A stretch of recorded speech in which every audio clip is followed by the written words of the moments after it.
Hello you guys! So my best friend is obsessed with two specific book series, and since she started reading one of my favorite book series, Shatter Me, I felt like I owed it to her to finally read the books she has been talking to me about non-stop ever since she read them as a teenager.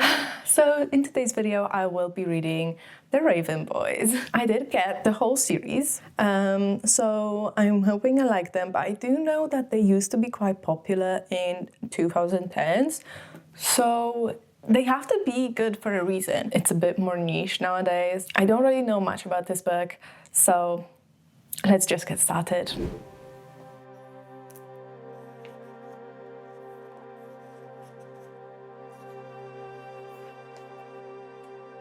In chapter 1, we meet our main character, Blue Sargent, who comes from a family of powerful psychics, yet she herself isn't a psychic. She's a teenage girl, but although she doesn't have psychic powers, she can amplify other people's psychic powers. We meet her on St. Mark's Day, where she goes to a churchyard with her aunt to write down the names of spirits that come through there to let people know that they're going to die within a year, because they're not spirits that have already died, but they're spirits that will die very soon within the year. And as a non-psychic, she cannot see these spirits, so her aunt tells her the names and she writes them down. But suddenly she sees a boy who is wearing a very specific uniform, a uniform of a boy that goes to a specific prep school in town, the Aglinby Academy. She asks him her name. He replies with, "Gansey is just Gansey." And when she asks her aunt why she can see him, she tells her that it's either because she will kill him or he is her true love.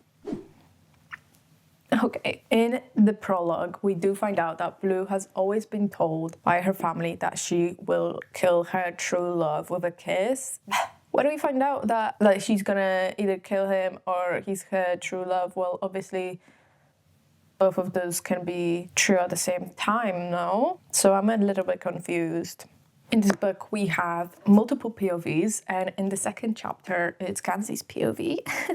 And we find out that the night that Blue saw his spirit, he was actually in his car in a ditch and listening to a radio, trying to hear spirits or something. And then we find out that he has a gang. He's like a leader of a gang, basically just a bunch of friends. There's Adam, there's Ronan, and there's Noah. Ronan has a brother called Declan that he really hates, and Adam is a scholarship boy, so he's not as rich as the other people, because the Aglinby Academy is like a rich boys academy and it's an all boys school. So yeah, and soon we find out that this gang of boys is on this quest of looking for a magical king called Glandower, because Gansey believes he's hidden in Henrietta, the town they're in, because of the ley lines. I don't really know what to think of all of this just yet. I think I've read too little to kind of decipher what's going on, because it's not quite clear just yet, but let's continue to read. I'm 50 pages in, so I'm not that far in.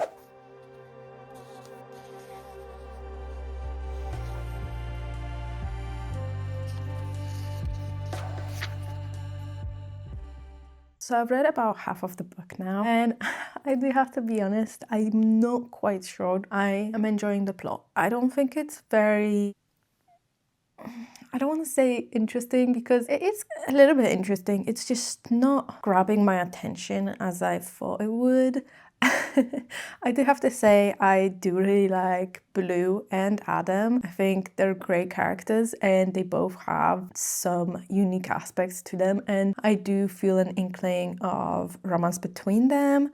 I don't know if it's going to be between them or not. Blue is dealing with her mum saying, oh, she can't go out and she can't help these boys because obviously they do think that she's gonna kill one of them, and obviously she's not supposed to kill her true love. They don't want her to fall in love, all that jazz. And then she decides to join this gang of boys and help them look for this king, because she knows ley lines as a psychic, and they just go on this journey to find the king and ask him a favor, because whoever finds the king gets a favor from him whatever he wants. And I think that's my problem. There is just not that much happening. As it turned out, I only had to read about 2 more chapters to find out that I am actually interested in this book, because as Blue decides to take the boys up on their offer to join them, she helps them on exploration and guides them to where the ley lines are and when the points of the ley lines lie, so that's where the energy is the highest. And they go onto this exploration all together with Ronan, Gansey and Adam in a helicopter, and from the helicopter they see a raven cut into the ground. I don't know. And when they land and they follow from the raven via a creek, they see fishes that are black and silver. But as they follow the creek into the forest, the fishes change color from brown to blue.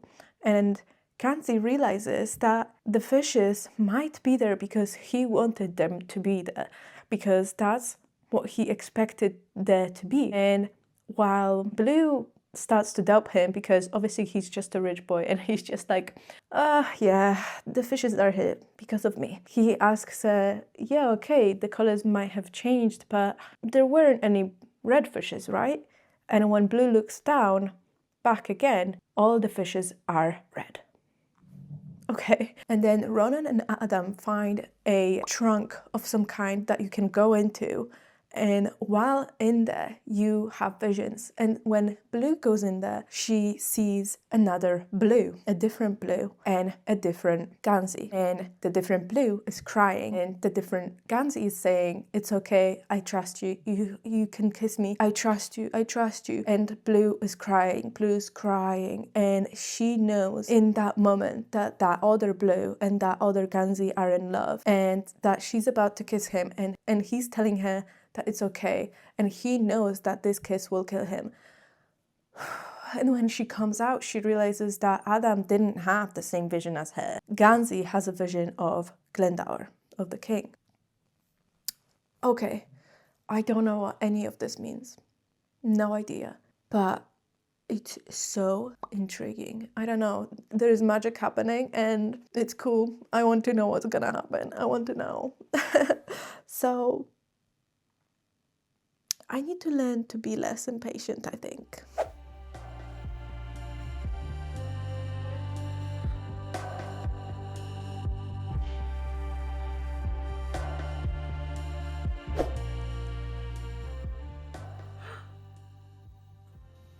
Oh my god. What the hell? This is getting crazy.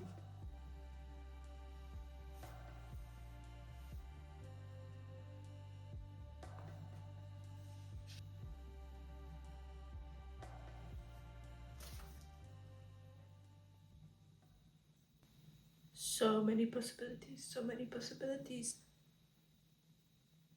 Oh, what?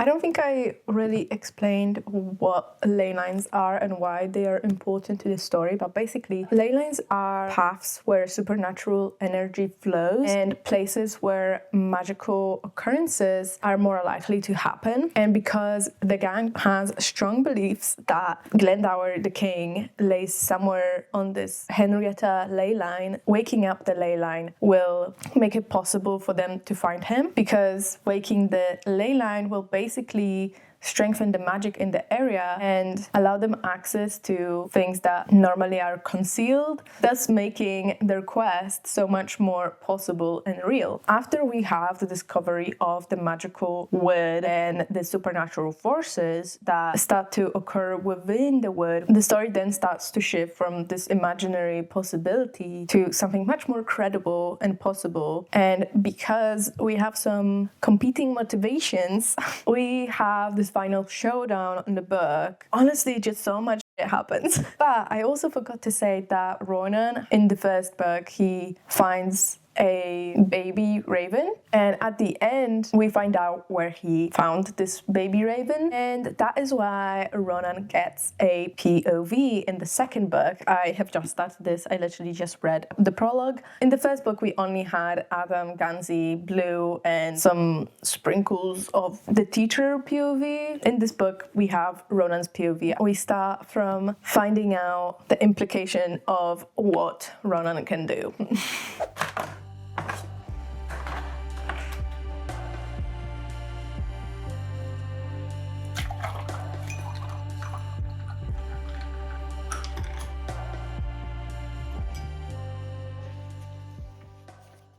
I do have to say, these books, or specifically the second book, is very hard to listen on audiobook because it can be very confusing. Dreams are a very important part in this book, and as dreams are, they are very confusing.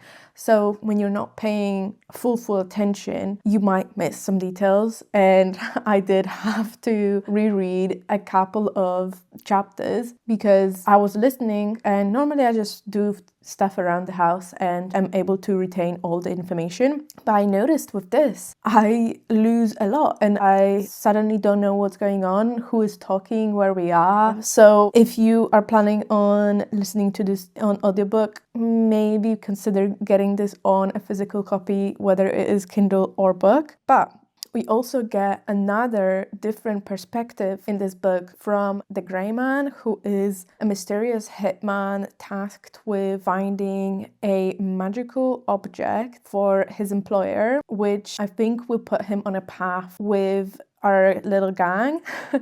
We have a lot of different tensions within our friendship group. Our main character, Blue, is obviously romantically involved with Adam in a certain way, but she is also interested in Gansey, maybe. I'm very excited to see what will happen.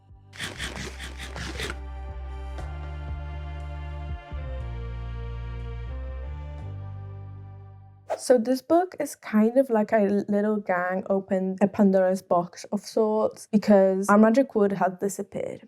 There are power outages all over the city. There are weird occurrences happening all over Henrietta. Ronan's dreams are getting more intense and dangerous. And suddenly there's some weird bad guys all over the city trying to find this magical object and getting in our little gang's way and posing a threat, basically. So this book is kind of crazy, and to be honest, it's such a change from the first book, and I don't know how I feel about that. The Grey Man also openly admits to being a hitman, not only to the people he's staying with, he's staying at like a B&B, but also to Blue's family. But they don't do anything. They don't bat an eye. They don't even bat an eyelash. Mora even goes out with him. What? What do you mean? Huh? And then there's also this Kavinsky guy who's another like villain in this book, and he's this other boy from Ugly and he's just like a freaking hooligan, and he starts harassing Gansey, Adam, and Ronan. And at one point in the book, Ronan actually hits him in the face, but Kavinsky doesn't react. He just says, of course. And just continues the conversation they were having when he was basically threatening them. What? This book is definitely something. Definitely.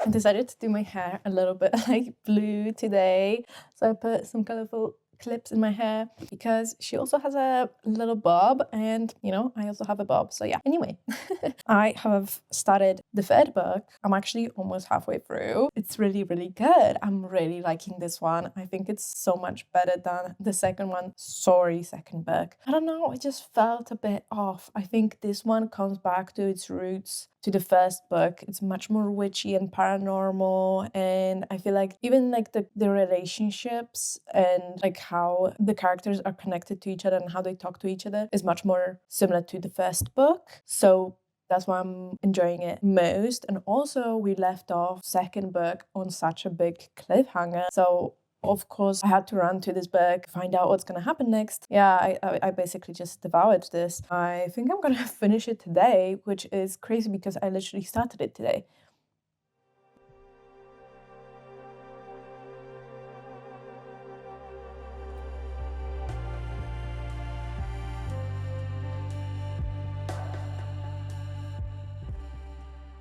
Okay, wow. The third book was definitely my favorite because I did finish it in one day, which is very impressive. There's not many books I can just sit and read or just keep entertained for that long with one book. We're about to begin the last book. Everything is about to come to a point, you know? There has been a lot of different developments throughout the series. It definitely took a direction that I didn't expect it to go in when I was reading the first book. And I'm just excited to see how it will all turn out. So let's read.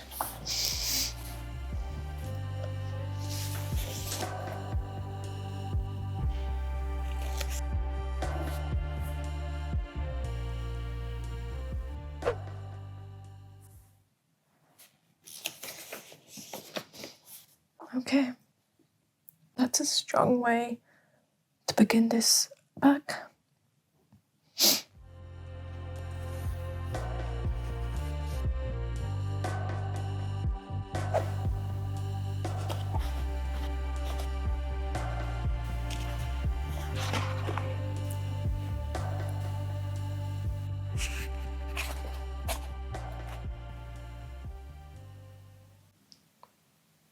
What? This is so confusing.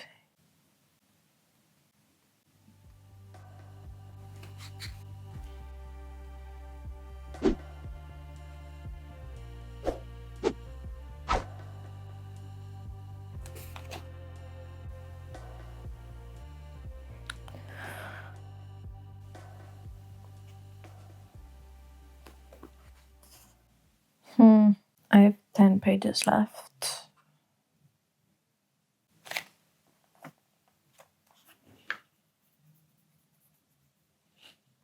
So I was going to preface this review by saying that I don't think I was in the right mindset to read this series, but I don't think, even if I was, I don't think I would have liked it more, especially after finishing the last book. But I will get into that in a second. I do want to say this book is definitely for the dreamers. I think this is a very strange book that doesn't really follow the linear or expected plot lines or structures. And I do think it's very, very unique and very magical. I think what it did with the characters and the coming of ageness is very, very interesting.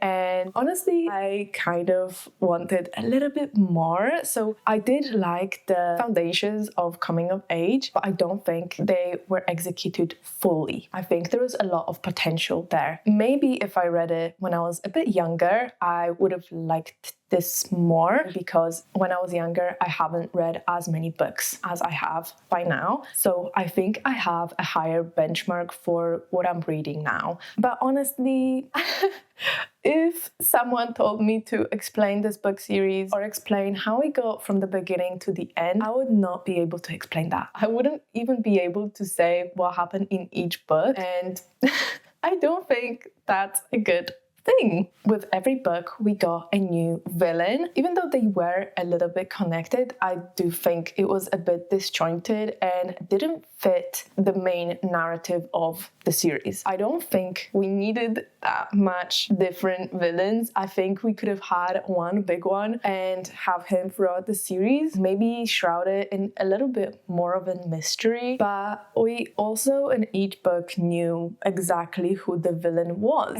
And I do think that took out the mystery aspect quite a lot. Though I do have to say, you can lose yourself in this world quite easily, maybe because it is quite confusing, but I don't know. I guess it depends on you as a person. If you enjoy stories that are confusing and complicated and kind of demand of you to let yourself go with the flow of the book. But each book did kind of feel like a bunch of side quests to the main quest, which I think is my other problem with this book. I don't think we had that much to do with the actual quest journey issue with the book. I think we had a lot of things happening outside or correlating to the main problem and the main quest, but we weren't chasing that main quest. And that's why I probably will give this book series 2.5 out of 5 stars overall. I don't want it to sound harsh because it is 5 out of 10. This is a middle ground for books, and I don't think this was a bad series. I just don't think I connected with the plot line as much as I could have. It is a little bit disappointing because I did like the first book, and I think that was the most unexpected book of all of them. I just felt with each book I was less and less interested in what was happening. So the first book I would give 3.5 stars. The second book, probably 3 stars, if not 2.5, because I didn't really connect with the main character of that book. But then we came back to Blue in the third book, which I gave 4 stars. I did think the third book was almost the best of the series. I was just so happy after the second book that I liked it more and my emotions were higher. And then the last book, it's probably 2.5 because the ending was deeply, deeply unsatisfying. It definitely left me feeling quite underwhelmed and it did feel a bit dragged out. I also think most of the plot points weren't concluded in the last book, and the end itself also went by quite fast. I think we didn't get much resolution for our characters, and that's why I kept going with this series, because I really liked the characters and the bonds they were forming. I do think this could have done so much more if it focused on the interpersonal connections within them, because it had so much going on there. With the crumbs we were giving of each relationship and character, I could see the idea behind it, but I just don't think we had enough of those bonds to really call it a character or relationship study. Yeah, I am really sorry to my best friend that I didn't enjoy it. I felt quite lost throughout the whole series, and I guess that's how I'm feeling right now, and that's how this review is feeling, I think. But yeah, thank you guys for watching. Don't forget to like and subscribe, and I'll see you in the next one. Bye!